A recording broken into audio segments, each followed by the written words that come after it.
In a gigantic commercial building, a kid is climbing the stairs, exhausted, saying he's about to pass out. He had to climb 28 floors and wonders why no one told him he would have to climb all that. He wouldn't have accepted this delivery if he'd known. He rings the doorbell and announces that the delivery has arrived. A woman with an angry face answers, saying, "Finally, huh?" and asks why he took so long, leaving him a bit confused. She snatches the bag from his hand and says he took too long, so he won't get any extra tip. He points to the elevator, saying he climbed 28 floors. But she's more concerned about the food arriving cold. While he seethes with anger, she says that nowadays you really can't rely on any delivery person. He wants to tell her to get her lazy butt off the couch and get it herself then. However, obviously he doesn't say any of that. As she slams the door in his face, the poor guy apologizes, remembering that he needs to stay calm and take deep breaths because he gets too many negative reviews. He won't be able to deliver anymore. Realizing now, unfortunately, he'll have to go down the 27 floors he climbed. Back on his scooter, he thinks it's his fault for being a broke loser. Something catches his attention. When he looks to the side, he sees a dungeon portal. The same old story. A few years ago, portals appeared that allowed you to enter other realms.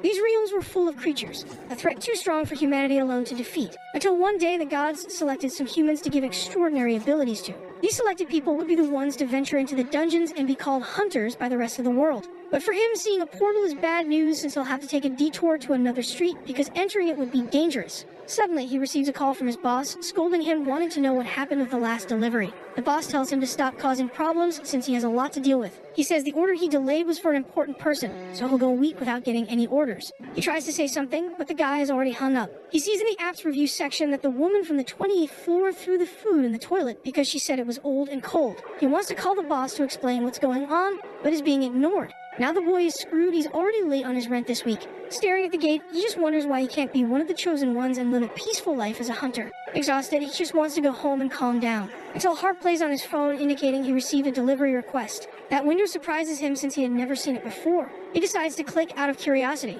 The phone emits a flash, and when he opens his eyes, he's in a place that resembles the heavens. He's scared, wondering where he is. Is this a dream? Or has he finally been chosen by a mystical being? Nothing has really happened yet, but he's already crying with emotion, thinking his life as a delivery boy is over. However, he then realizes that his phone still shows a delivery to be made and is even displaying a map. He's confused because the delivery says to pick up a nectar. With nothing better to do, he decides to accept. As soon as he clicks, the golden gate in front of him opens. He swallows hard, wondering where he's going, and he starts riding above the clouds, passing by the castle. Looking at his phone, he's scared. That place is exactly where the map indicates, but it's something surreal. It's really where the gods live. He enters a palace with giant pillars. In front of a huge door, he wonders if this is where he's supposed to pick up the items. Hesitant, he knocks on the door, knowing that if there might be a god there, he could have a chance to become a hunter. Someone opens the door, asking who he is. Seeing the girl with blonde hair and a white cloak, he recognizes her immediately as a goddess. Stumbling over his words, he says he's there to pick up the order. However, she comes right up to him and asks why a human is there in Olympus. She says he invaded, but he points to his phone, saying he's here to pick up a bottle of nectar. She looks thoughtful and says it might be Herma's doing. She sighs, telling him to wait while she fetches something humans shouldn't even touch. She hands him the bottle of nectar and warns that if her brother doesn't receive it on time, he will be very angry. She gets in his face and says he better not take a sip of it, and he says he understands. She points to her eyes and says she's watching him, then slams the door in his face. Once again, he's angry. What kind of nonsense is this? He thought he would escape the life of a delivery boy, but now he's become a delivery boy, who will also be scolded by the gods. Staring at the bottle, he says it looks like apple juice and thinks about quitting the delivery. However, he reasons that if it's her brother who will receive it, he must also be a god. And since he's here in Olympus, he might as well ask this other guy to maybe turn him into a mythical being. He puts on his helmet, motivated, saying this is the last delivery he will ever make. And with that, he starts driving through the lava. A notification says he's approaching. After a mountain of magma, there's a small house. He arrives at the door, exhausted because it's hotter than a sauna there, and announces that the delivery has arrived. The door suddenly opens. The poor guy is dripping with sweat because it's scorching inside. In the background, there's the sight of a dwarf hammering on a forge who turns around angrily and asks who entered. Embarrassed, the protagonist says he's not an intruder. He's just here to make a delivery. The dwarf approaches him, eyes gleaming, saying it seems his sister sent this guy. The poor boy can't believe the two are siblings. They look nothing alike. However, at this moment, the dwarf notices he's not Hermes. Preparing his aura, he says the boy arrived there uninvited. The protagonist, embarrassed, says it was his sister who asked him to deliver this thing. The dwarf realizes the nectar bottle is full and tells the boy it's amazing he brought it without taking a sip. The boy says he's not that kind of thief. Of course, he wouldn't drink someone else's stuff and hands it over, saying the dwarf can take it. The dwarf laughs, saying the boy is very honest. A sip of that nectar would have turned him into a god, but he felt no temptation. At this moment, the protagonist is confused upon hearing this, already thinking that if he had taken a sip, he would be a god now. He eagerly moves to open the bottle, saying his life as a delivery boy is over. However, something interrupts. The dwarf grabs it, takes off the cap. The protagonist tries to say something, but it's too late. The guy has already taken a big gulp. He throws the bottle on the ground, saying it's even better when you drink it all at once. The boy is devastated, while the dwarf says he hadn't tasted such fresh nectar in a long time. Introducing himself as Hephaestus, he asks who the protagonist is. He replies that his name is Haejin Lee. Hephaestus then thanks him, saying he is very honest. Before he can say anything, the dwarf is already leaving, saying that now that he's refreshed, he'll get back to work. However, Haejin puts his hand on his shoulder and asks him to wait. The dwarf asks what it is, and he says he hasn't been paid yet. Hephaestus turns around and asks if he's talking about the delivery fee. If that's the case, he should have already received it and walks away laughing like a fool. At that moment, Haejin checks the app on his phone, which emits a flash of light that ends up blinding him. In his system interface, it shows 1,000 points. He is in bed, saying he's sure it wasn't a dream. As soon as he looked at the app, he was surrounded by light and was back on Earth. However, now this little screen is in front of him. He's angry, saying he has no idea how to use these points. He was face to face with a god, so all he wanted was to become the strongest S-rank hunter in the world. The system gives a notification and says that points can be exchanged for various items in the shop. He decides to accept because he needs to find some use for these points. The shop has everything from a golden apple worth 1,000 points to a motorcycle worth 100,000. He gets angry, saying nothing is useful and everything is too expensive. He starts scrolling through the shop looking for something he can use in a hunter's gate. However, he begins to realize it's useless. He won't be able to live this adventurous life until something catches his attention. At the bottom, there are 10,000 won, or about $10 for 1 point. If this is true, just with this delivery, he earned 10,000. Hesitant, he decides to touch it. As soon as he presses, a 10,000 won bill appears in front of him and falls into his lap. He picks it up, and it feels very real. The system updates, and now he has 999 points. The poor guy is in disbelief, looking at the bill, looking at the system. He presses again and again until it starts raining bills in the room.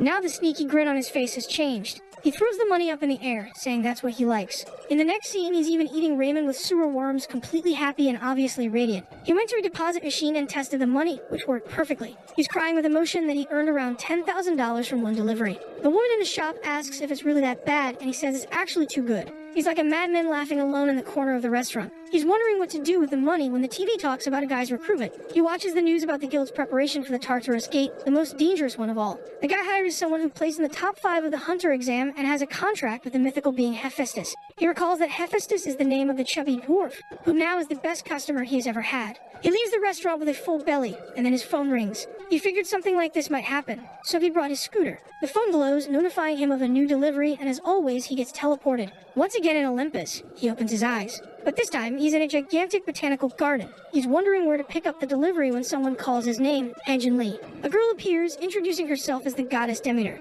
Haejin greets her, and she says she heard about him from her nephew. He asks who her nephew is, and she says it's Hephaestus. The poor guy thinks someone is messing with his family because no one looks alike. Radiant, she says that it seems he didn't drink any of the nectar and asks if she can trust him to deliver something. Of course, he says yes, he'll deliver anything. After all, it's easy money. He imagines that this time he'll receive something insane. Demeter activates an energy in her hand and creates a lunchbox. He's a bit confused, but she tells him to deliver this lunchbox to her daughter, explaining that unfortunately the gods cannot leave their palaces without a good reason. Haejin didn't expect something so simple, but at least it will be easy. He's sure he'll deliver it, but suddenly she shivers and the entire garden around them rots in an instant. He looks around wondering what's happening, but she's already leaving, thanking him. He hopes there won't be any problems with the delivery or that it isn't a godly bomb, so he stores it on his scooter, imagining that the goddess wouldn't send something like that to her daughter. He decides to check the destination, but something catches his attention and a flash of light brings him back to Earth, leaving him confused. The app shows that the delivery is indeed in Korea. He remembers that the goddess said they can't leave their palaces without a good reason and figures it must be something like that.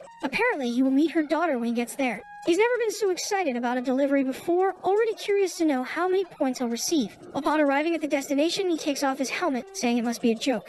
The delivery says he has to enter the most dangerous dungeon in the world, the Tartarus dungeon known as the Hunter's Graveyard. But he says it can't be that, the daughter must be just in front of the gate. Yet the phone says the destination has been updated, and the map clearly shows the inside of Tartarus. He shouts that there's no way he's entering that place and decides to cancel the order. However, below the 1 hour limit, it says that if he cancels, he will receive a divine punishment. A timer appears saying he has 42 minutes or he will turn into a pig with a human conscience. Desolate, he wonders what kind of punishment that is. He should have at least checked the information, but none of it makes sense. First of all, he can't get past those guards at the gate. The psycho starts thinking about all the foods made with pork. That's when the system window appears again, saying that if he needs any assistance, he can check the shop. He knows he has few points, so it wouldn't be useful. He starts planning to hire hunters to go in there. But in the shop for 800 points, there's a replica of the Kani, a helmet of Hades that hides the user's presence for 30 minutes. He says that this limited time offer stuff is nonsense and clearly just a way to drain all the points he has. But since he'll turn into a pig if he doesn't accept, he decides to buy the helmet, vowing never to take another job again. The helmet appears out of nowhere,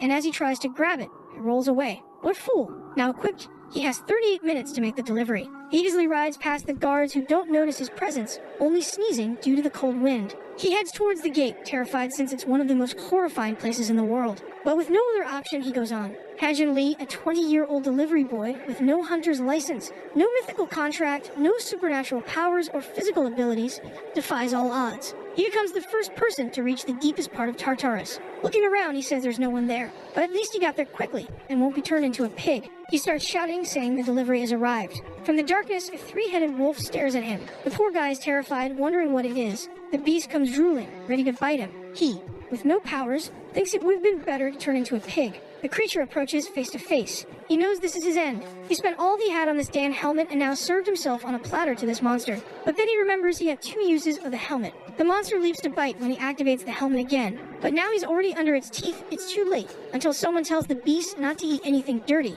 The monster freezes for a moment. Heijin opens his eyes hesitantly, seeing he's not dead. He looks back and sees a little girl. He wonders why a child is in the deepest part of Tartarus. She approaches gracefully, petting the beast, saying this dog doesn't bite. The poor guy immediately sees she looks just like her mother, Demeter. He asks for permission and says he has a delivery. When someone behind asks where Persephone went, a pale man appears, saying it seems she went to play with Cerberus. The man then sees the protagonist and asks how a mortal had the courage to enter Hades' underworld. Embarrassed, the protagonist tries to explain but is already scared, having heard it's the king of the underworld. Hades says he's the first human to reach there in a long time since Orpheus. An aura surrounds Heijin, squeezing his neck. The poor guy can't breathe or speak. Hades says Orpheus went there to rescue his wife who had died, but the boy had come to steal his helmet. As soon as he grabs his hand, he notices it's a fake version. Persephone says they should listen to what the boy has to say first. With that, Hades releases Heijin, who falls, coughing. He asks why he entered this domain. Struggling to speak, he explains he came to make a delivery. Hades wants to know if it's a delivery for him, the god of the underworld.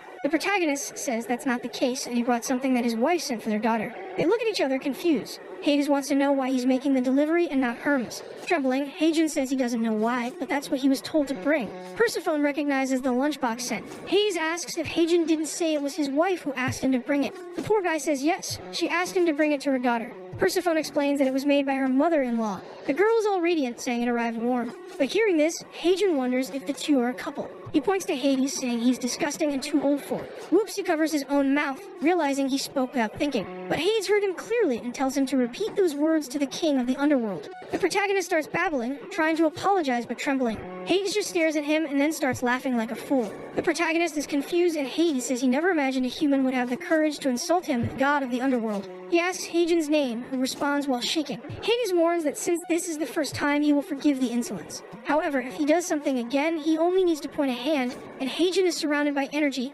understanding very well what will happen. With that, Hades says that the payment has been delivered and he can thank his mother-in-law for it. Immediately, the window blinks, and this time he receives 10,000 points plus an extra 5,000 from the god of the underworld. Hades even returns the helmet, saying he can keep the trinket. Heijin trembles and thanks him with a big smile. The scene changes to a man exhausted, facing a dragon. He prepares for combat. He is the captain of Team 1 and a combat-type hunter, Doyen Ha. He delivers a series of blows to the dragon, but it retaliates with a claw to his chest. However, someone else attacks from behind with an aura blade and the dragon notices. But the attack lands and the dragon rides in agony towards the sky and then falls defeated. The swordsman approaches Doyen and congratulates him, saying they finally conquered the first floor of Tartarus. This man is the guild master Yangwon and also ranks 3rd in the world. His name is Songjin Park. Everyone there is celebrating. He says it's a great day because their guild has now reached the deepest part of Tartarus. However, everyone is really exhausted. Seongjin thanks Doyen, saying it's all thanks to him. Doyen, emotional, says he's not that good. Everyone is hugging, saying they will stay together forever. Seongjin tells Erin to go easy on the dragon. She's ranked 17th in the world and says she understands. The boss says he knows she wants to collect many mana stones, but it's okay. No need to rush. However, she feels something. She dismounts from the dragon, warning that something is coming at high speed. The team stares into the void, knowing they are exhausted and it will be very difficult to defend themselves. Seongjin tells everyone to prepare, and Erin says it's almost here. The leader warns that if things get tough, everyone should flee and will try to hold the monsters back. But the guys are emotional, saying they will fight with him to the end of the world. He smiles, but Erin warns it's arriving now. In the distance, there's the sound of an engine, and obviously, the shadow of a motorcycle with a helmet. Seongjin is shocked, wondering what the heck that is. Calmly, Haejin asks for permission to pass. Seeing the dragon, he says they are incredible, and he's glad they are there because the helmet's effect was about to end. He looks back and gives a thumbs up, telling them to be careful because from here on there are creatures with dark magic, and he speeds off on his scooter. No one in the guild has managed to say a word, so confused are they. The next scene talks about the number 150 million. If it were a measuring years, you would go back to the dinosaur era, a number close to the entire population of Korea. Normally, you get about $3 per delivery. You would need to make 50,000 deliveries to reach that total. But this is the exact amount he would receive if he exchanged his points now. The guy grinned widely, right? He stared at that number all day. Of course, he was scared to death of turning into a pig. There was also a moment when he was almost eaten by a dog. Besides, he was almost strangled by the god of the underworld. Thinking about it, he suffered a lot to earn this money. But now he laughs. In the end, none of that matters because he earned a ton of money. And the weakest capitalist always wants more, obviously. He says from this moment on, but then his stomach growls and he realizes it's good to go eat something. Maybe a beer with fried chicken. Meanwhile, Seongjin was attending a conference. He's exhausted and goes out to talk to the members. Right after that, he has to talk to the president of the Hunter Association. The guy doesn't get a second of rest. Dwayne asks if he mentioned the delivery boy at the conference. He replies that he didn't. He prefers to keep it hidden for now since no one has any idea where that guy came from. They should have chased the guy to ask some questions, but everyone was exhausted and didn't know what to say. However, obviously, everyone in the guild is curious. The blonde says he was wearing a strange helmet and riding a scooter. Maybe it won't be too hard to find him. But Seongjin tells them not to worry too much since their goal is to conquer the dungeons, not to find out who the mysterious guy is. So he informs the two there that they need to make new weapons, so they'll have to go to the mining dungeon. Doyen tries to complain but has no choice and asks what type of metal he wants. Seongjin thinks for a moment and says it's something called celestial metal. Meanwhile, our protagonist is eating his fried chicken.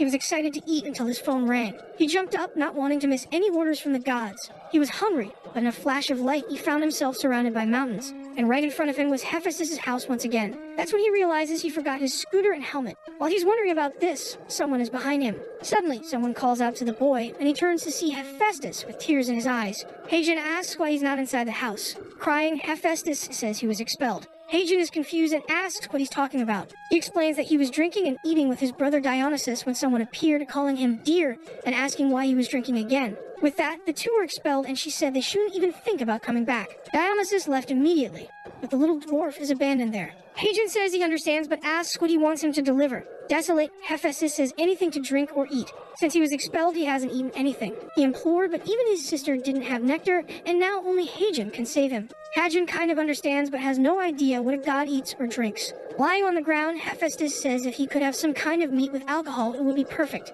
Haejin goes on his phone and tells him to wait a second. A flash of light happens while the dwarf is lying on the ground. He sniffs something until Haejin appears with the beer and chicken he had bought, saying he's happy to share. Hephaestus says he has no idea what that is, and our boy explains that it's a common combo in Korea. The sun is shining between the mountains and the dwarf is incredibly happy, saying he's never had such a refreshing drink in his life. He also thought the chicken piece was too small, but when he bites into it, it has the best taste he's ever had in his life. Haejin wonders if this guy is really a mythical being. The dwarf says he will give him a great reward and tells him to check his phone. At that moment, the phone rings, and when he looks, he's gained another 15,000 points from Hephaestus. The sneaky guy can't believe he earned $150,000 just for delivering some chicken. The dwarf even says that if he needs anything, just call. To him, this dwarf is the most lovable guy in the world, and he wants to hug him. He goes over affectionately when someone approaches. A voice calls out, dear, and they both turn. Haejin is startled. She asks why he's drinking again. Man, what is this? This is the goddess of plenty and density, everyone. The protagonist is moved to tears by her beauty, saying he's never seen anything so beautiful. He doesn't understand how she's married to that crying dwarf, and why he suddenly falls to his knees. Hephaestus starts explaining that he's eating there only because he was expelled from home. She makes an angry face, saying it looks like he's completely right. The dwarf is shocked, and Haejin says he better apologize. She then calls Haejin by name and introduces herself as Aphrodite. She is truly the goddess of love, carrying such an immense amount of happiness. She apologizes, and Haejin says it's no problem at all. He's only there because he was hired. Hearing this, the dwarf asks if he can deliver something. He's unsure what to say, and Aphrodite says he seems to be an honest boy. Not motivated, he says they can count on him since he is the delivery boy of the gods. The dwarf liked this information a lot, but in reality, Hagen wants to deliver something for Aphrodite. Right. The dwarf then tells him to fetch some materials he needs for the forge. The location is right in his city, and what he's looking for is also the celestial metal. The next moment, he's already on his scooter, wondering if this is the right place. Once again in front of a gate, but this time for the Suri mines. Facing it, his heart races. He's in disbelief that he's entering another dungeon again. As soon as he saw the location, he went to check and found out it was the mines. He was thoughtful and told Hephaestus that he wouldn't be able to do it, explaining that the last time he entered a dungeon, he almost died. The dwarf asked why, and he said it was because he's not a hunter and can't fight. He only managed because he had a helmet that hid his presence, but now it's broken. Hephaestus said that if it's a broken helmet, just give it to him and he'll fix it. All excited, he got up and said that he's the god of blacksmiths and can fix any mythical treasure. Hagen got excited, and now he's back in the dungeon with the helmet. It's a repaired replica with a duration of 2 minutes and 2 uses. Once again, we go inside the gate, but upon entering there's a fair going on and he's confused. He knew this dungeon was popular, but this is ridiculous. He imagined the problem would be the monsters, but now he realized he would have to go deep into this place to find anything. Meanwhile, Doyen is there calmly eating. After driving for 30 minutes, he finally found an empty place. The only problem is that the terrain is terrible and his scooter is shaking all over. At least he's starting to see some minerals on the wall. But what he needs to find is the celestial metal, a piece of ore that shines in a red color. He keeps going, wondering how far he'll have to go. When he turns a corner, a giant skeleton passes by him. He gets scared but keeps accelerating, since he's still invisible. However, he crashes his scooter's body. The skeleton notices something but is confused because it can't see anything. The only bad thing is that his scooter is now wrecked. He stops for a second and smiles, thinking he has money to buy infinite ones. With that, he continues going deep into the cave, until, on top of a pile of rocks, he sees the celestial ore. He approaches, takes off his helmet, and smiles, saying he finally found it. The problem is how he's going to carry it out of there. He pulls from one side and kicks from the other, but gives up. What is he going to do now? But the system saves him and tells him to check the shop. Maybe there's something useful. As soon as he opens it, he sees a recommended item for 4,700 points. It's an explorer's pickaxe that can perfectly mine, but only once. But that damn thing, for the number of points, is costing 47 million. He remembers that at the entrance, you can borrow a pickaxe for 10,000. He leaves, saying he's not spending money here, in a way. The problem is that looking at his scooter, it's clearly not in the best condition. Knowing that maybe when you make it back, the best thing to do is to take the risk. He already spent the 4,700 and threw it in his hand. Then he just needs to charge Hephaestus for it, and he strikes the ore with a pickaxe, hitting the ore right on top. It magically detaches from the rock, and the pickaxe disintegrates. The ore rolls down the mountain, and he runs after it like a fool. He lifts the thing off the ground, but it's incredibly heavy. After struggling, he manages to throw it on his scooter, thinking it would be much easier if he could go straight to Olympus. But that's when a stone ogre appears behind him. He's without the helmet and gets scared. The creature roars, shaking the entire cave. In another part of the cave, Doyen was fighting some skeletons. Hearing the roar, he wondered what it was. He felt something approaching from the darkness and prepared to fight whatever it was. It was Hagen, accelerating and telling him to get out of the way. Doyen recognized him as the same guy from Tartarus, but the protagonist just passed by, telling him to run if he valued his life. He couldn't even say anything and the guy was already gone. At that moment, he heard something behind him. Turning around, the ogre was heading in his direction. He ran desperately, saying he wanted a ride. The scene shifts to Hagen, screaming that he almost died again. Hephaestus says he's very good at delivering quickly, but our boy is cursing, saying he should have warned him it was so dangerous. The dwarf looks confused, saying there's nothing in that place that puts life at risk. Our protagonist tries to explain that the rock was also gigantic. The dwarf seems confused and he says he'll fetch it. With that, he brings the red block. He tosses the massive rock on the ground and asks Hephaestus to take a look at this gigantic thing he requested. The dwarf is shocked and asks what kind of abomination that is. The two stare at each other. Hagen tells him to stop pretending because that is the celestial metal he was asking for. Hephaestus tries to explain that's not what he meant and lifts the stone, saying he's never heard of such a large and pure celestial metal. Hagen is confused by what he said. The dwarf tells him to wait and shows him something. He comes back with a small stone, saying that was the largest piece he had ever seen before this one. He tells the protagonist that he's more incredible than he thought and really deserves much more than what he's being paid. He tells Hagen to take a look.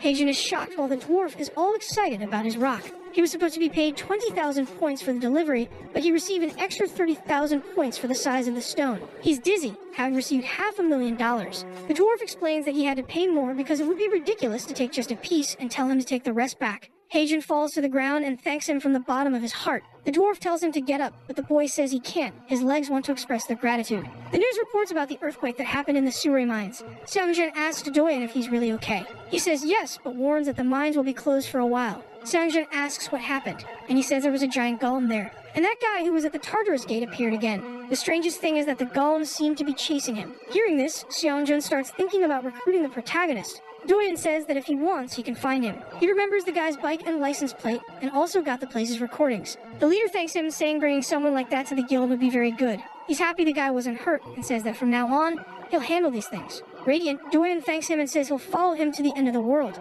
until Seongjun asks if he got any celestial metal. Then both go silent. Meanwhile, Haejun sees 75,000 points on the screen and grins like a fool. Now with $500,000, he can finally start thinking about a new house. The money he's earning is a lot even for a very good hunter. The only problem is that he knows he's surviving on luck. He starts wondering if maybe there's something useful in the shop. He opens the store looking for something. The problem as always is that everything is extremely useless and expensive. The cheapest weapon costs $1 million.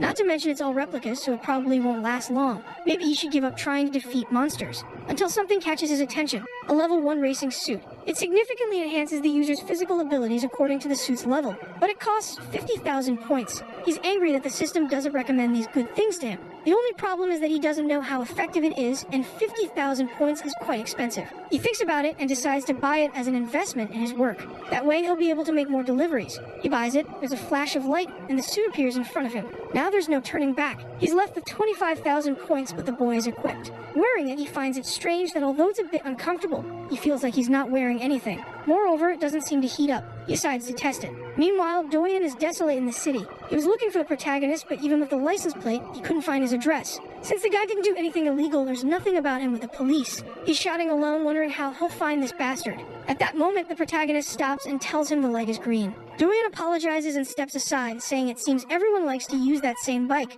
but then something catches his attention. The scratches on the side are identical to the guy's, and it's the same damn license plate. He shouts for Haejun to stop, but he's already accelerated. He tries to run after him, but can't. Seeing a taxi behind him, he gets in and asks to follow that bike. But the driver kicks him out, asking if he thinks this is a movie. With that, the guy leaves, abandoning him. However, he doesn't give up, saying he'll keep following in that direction until the guy on the bike stops. After running quite a bit, he falls to the ground, exhausted. A woman even asks if he's okay, and he says he is. She says she recognizes him from one of the biggest guilds, and he says she must be confused. Someone from the guild would never be lying on the ground like this. He has no idea where that darn delivery guy went. Then a scream catches everyone's attention. He feels a chill and decides to slowly approach. He looks around but doesn't see the bike anywhere. However, his instincts tell him that guy is behind this. The elderly people tell him to be careful because the echo from the peak could cause an avalanche. He says not to worry because he belongs to a big guild, and starts running again. Once more, he's following the exhausted protagonist, wondering where he is, until he looks to the side and sees a rock with a hole in the middle. Seeing that, he says it's impossible for someone to have done this. Other rank B hunters could break this rock, but creating a perfect crater like this doesn't make sense. He's sure it's some kind of magic or divine power. If it's the guy on the bike, he has to bring him to the guild no matter what. Back at home, the sneaky Haejun is exhausted, unbelieving that he made that hole in the rock. Not to mention, for a few minutes he could run faster than his bike. Now he's happy and feels confident to enter any dungeon. His phone rings once more, but instead of a harp sound, it's the sound of a Chinese instrument. He sees that the location is in Buxian. Realizing he's not going to Olympus and it's probably a dungeon, he searches on his phone about dungeons in Buxian. And obviously, as he imagined, there's one called Mount Huago. It's a delivery without a time limit, so he's going to wait for his suit to recharge before doing it. What he didn't realize is that he was being followed. The blonde from the guild was keeping an eye on him. Seongjun already knew everything Daeun told him. He said that if they spread hunters throughout that region, they would definitely find him. Seongjun said it wasn't possible because they didn't have a picture of the guy, but Daeun told him to relax. He showed him a perfect sketch he made of the wanted guy on the bike. The leader asked if it was true that the guy seemed stronger than he appeared.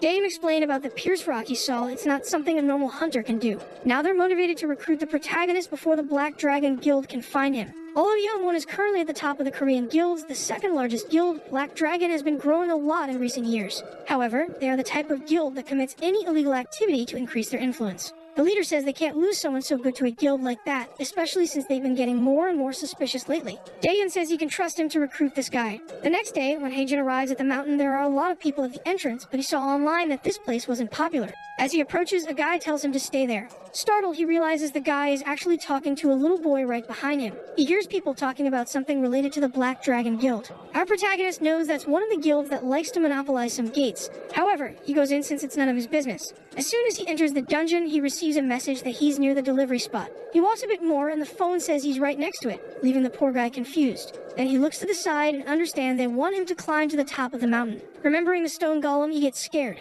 but now he has his suits, so he's confident he can handle any creature. He takes off his helmet and is prepared. But someone calls for the delivery man.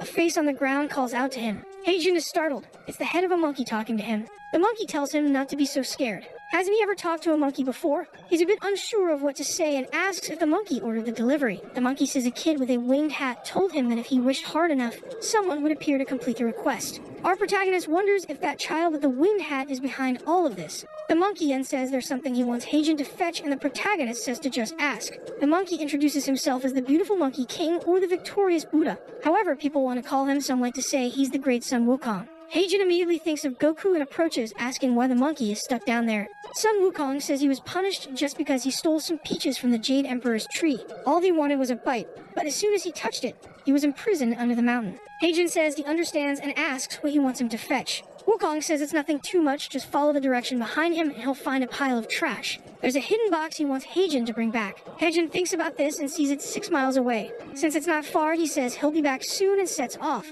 However, the little monkey smiles slyly. In the middle of the forest, some adventurers wonder if that is the boss of Mount Huago. Sitting on the ground is a gigantic golem. A girl approaches and tells them not to be afraid. Guys, this is the master of the Black Dragon Guild, and she's very dangerous, carrying a presence that might rival Aphrodite's. Her name is Jua Han. She knows the Yangwon Guild managed to advance the first floor of Tartarus. However, if they can defeat this 8-trigram boss, they might be able to claim the top guild spot. She orders everyone to attack, and the blonde behind her gives the order for the tanks to march forward. However, the guys are hesitating, saying that things isn't moving, but something feels off. As soon as one steps, a crater opens and a creature begins to rise. The monster is large enough to cast a shadow over the entire team. A roar from the monster makes everyone in the guild tremble, saying they can't fight that thing. But the blonde warns that anyone who deserts the mission will be killed by the guild. The adventurers say it's impossible to defeat such a creature with these lousy weapons. But at that moment, a redhead shouts for everyone to get into combat stance. If they don't focus, they'll be crushed now. The group hesitates but agrees and approaches. The blonde asks the redhead if she thinks the plan will work.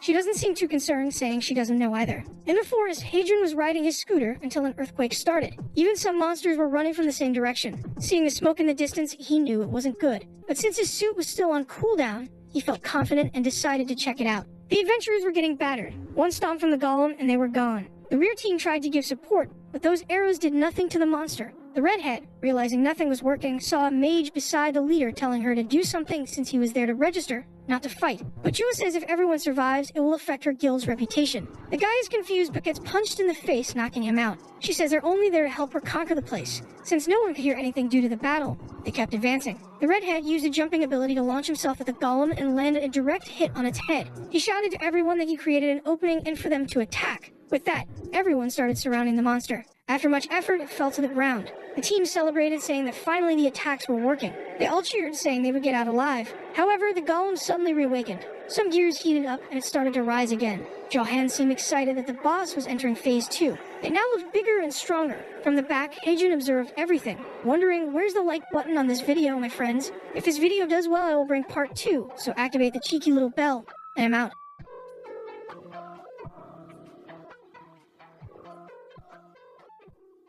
Do you remember that the last chapter ended when Heijin was inside the dungeon where the monkey had asked him to retrieve a bunch of junk? As soon as he arrived, he liked the video. However, outside, Du Yunham mentioned that he was in Suwon City yesterday, and today he's heading to Bucheon. The poor guy is exhausted from searching for Heijin so much. At this rate, he'll traverse the entire province. When he reaches the entrance of Seonju Mountain, there's no one there, which confuses him. A chubby guy with glasses appears, calling for him. Du-byun asks where this chubby guy came from, who tells him to watch his mouth and to say who he is. Du-byun responds with his name and asks what the guy will do. Already sure that this guy isn't from the association, he probably thinks he's from the Black Dragons. He brushes past the guy, telling him to move aside. The chubby guy keeps insisting for him not to enter, but knowing he can't do anything, Du-byun just goes in. But this makes it obvious to Du-byun that if they're putting people there to block others, they're definitely there because of a boss. He starts running, saying he'll have to warn people because they've given up on this place. The true challenge of the 8 trigrams starts for real when the monster enters the second phase. It was at this moment that Heijin was arriving there. Seeing the giant monster with a laser in its belly, he realized that was the junk the monkey had mentioned. Even with the suit, he wasn't confident he'd defeat it. Trembling, he wondered what he wanted to do now. However, he noticed a dense redhead with some guys nearby. He immediately recognized them as members of the Black Dragon Guild. The guys trying to quit were being dragged back into the fight while begging to leave that place. But strangely, the blonde guy jumped with the mage onto the monster's chest. This left Heijin confused, wondering what the guy's plan was. The Black Dragon guy started throwing the adventurer into the flaming core. The adventurer begged, saying he would die at this rate, but the guy replied that it was his fault for quitting the mission, and with that, he let the guy go. However, Heijin punched him in the face, calling him a bastard. The Black Dragon leader, looking beautiful and confused, wondered who this guy was. How could someone take down a B-rank adventurer with a single punch? Our boy saved the adventurer like a prince, even cradling him. In his arms, the adventurer thanked him for the rescue, but said it was risky to stay there. Heijin glanced to the side. He was between the boss and the entire Black Dragon guild. Looking at the monster, Heijin knew he could just take the box and run, taking advantage of the distraction the others were causing the boss. But he couldn't do it. He told the guy not to worry, he just couldn't stand seeing someone die unjustly. The Black Dragon leader asked why everyone was standing still, while Heijin was certain it was all those damn people's fault. And now to turn into a mess. His suit still had 2 minutes and 17 seconds left, and he thought he had no choice but to go forward. The redhead was furious because she thought they were about to win. The bald guy asked if he should order the archers to attack, but she said no. She knew that before starting the battle, they needed enough wood. This is the key to defeating the 8 trigrams. In the middle of the transition from phase 1 to 2, the boss becomes immobile as he is now. At that moment, you just need to deliver some sacrifices to his chest and everything becomes easier. Then the bald guy said to take a look, and Heijin had just jumped, already higher than the boss. From above, something caught his attention. There seemed to be a crack in the head with a message to grab. He was sure that was the weak spot and went for a punch, which hit the big-headed guy dead on. The leader started trembling, wondering what that idiot was doing. At this rate, he would end up waking the boss. Because of this, she ordered everyone to stop him. She didn't care if he died or not, but wanted to somehow stop what he was doing. The people fired a bunch of arrows at the boss, and Heijin's suit had 1 minute and 31 seconds left. Punching the ogre's head, he asked for it to break soon. A window appeared, saying danger had been detected, and his body seemed to dodge the arrows on its own. He was startled by this, wondering why those people were trying to kill him. The bald guy told the leader that the guy was strangely a dodge god. There were arrows even behind him that he was dodging without seeing, until one hit the ogre's eye. At that moment, the ogre trembled, and its eye glowed. The bald guy wondered if they would have to use everyone to stop that guy. Then he ordered the front line to charge. Heijin wondered when the boss would stop. It looked like the monster was wearing a wig of arrows, but then the ground beneath him began to tremble. The captain's fan fell to the ground as she knew they were now screwed. The creature's eye lit up, and now phase 2 was complete. Heijin started talking about how it was too hot up there, while the people below were trembling. The golem came to stomp on everyone, roaring. With one impact, the entire army was decimated. The bald guy asked the leader what they would do, but the master had no idea. She knew there was nothing more to be done there. Seeing the golem in front of her, she was sure everyone there would be turned to ashes. However, up above, Heijin hadn't stopped, delivering a series of punches to the monster's forehead. The master couldn't believe he was still alive up there. The problem was his suit only had 10 seconds left. He continued punching, and it went down to 8 seconds. At 5 seconds, he insisted, asking for it to break. 1 second remained. He delivered a punch, exploding the creature's head. When the smoke cleared, Do-yeon had just arrived and was in disbelief. Seeing the fallen boss, he wondered if the kid really had defeated it alone. In a way, Do-yeon felt a connection to Heijin because they seemed to have a similar fighting style. But he didn't imagine he would find that guy here. He ran toward Heijin, saying he needed to recruit him to the guild today. Down below, the Black Dragon guild members hadn't died, and Jo-han couldn't believe that loser had defeated the 8 trigrams alone. The bald guy asked for orders, and she said to capture him as soon as the smoke cleared. She was sure that even though he was strong enough to defeat it, he would be exhausted now, and she couldn't let someone who complicated the Black Dragon's plans get away. But an explosion happened in front of them. It was Do-yeon who greeted them. Immediately, the entire guild recognized him, and he said it seemed he was right to think they were behind all this, already understanding that their plan was to use the new recruits as sacrifices. Jo-han didn't expect him to show up there and ordered everyone to prepare for battle. She pointed in his direction and said he was now the target, and they better not let their guard down. Do-yeon was worried since there were many people there, and now he wasn't sure if he could win. What he wanted to know was where Heijin was. Then another guild member came to talk to her, saying they had a problem. She asked what it was. He sheepishly said that the guy with the helmet had disappeared. The poor woman in Do-yeon didn't know what had happened, and she screamed in desperation. Now he was screwed, alone against everyone. He got involved in all this without needing to. Heijin fled with the helmet since he thought he was going to die. He almost woke up in Olympus, and it wasn't because of a delivery. The poor guy wondered why he helped those people since he wasn't even a hunter, and he said he had to remember never to make such a mistake again. But then something caught his attention. In the distance, he saw the city in Seongju Mountain. He wondered if the dungeon was disappearing because he had just killed the boss. Dungeons form when gates aren't completed after a long time, and when that happens, anyone can enter and kill the boss. But it's extremely difficult. Usually only registered hunters from the association can do it. But this time, the guy registered as a delivery man was the one who resolved the dungeon. The poor guy was praying this wouldn't cause problems and wondering why he got involved in this.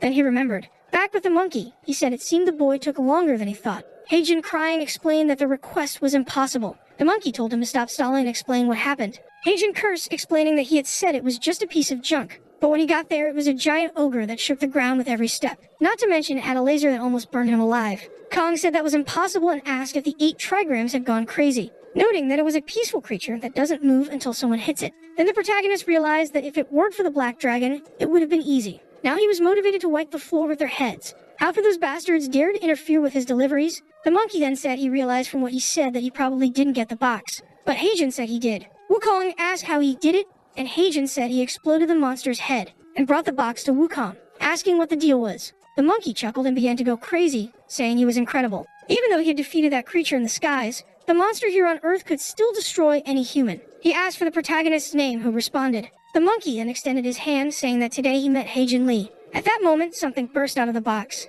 An explosion happened, and something came flying out. When he opened his eyes, the monkey was holding the staff, saying he owed him one now. And if it weren't for the boy, he would have been trapped in that place for years. Heijin recognized it as the golden staff. Wukong whistled and a cloud appeared beneath him. He warned Heijin that he needed to escape before the Jade Emperor showed up. With that, he flew away, saying they would meet again someday. Heijin was desolate, saying he didn't mind the guy fleeing, but he wanted to get paid. But then a sack fell on his face. Wukong said he wasn't stingy, and the payment was already done. What was in that sack was just a bonus for his hard work. Heijin asked what it was, but the monkey was already gone. A golden glow was emanating from the sack. He opened it, wondering if it really was just a bonus.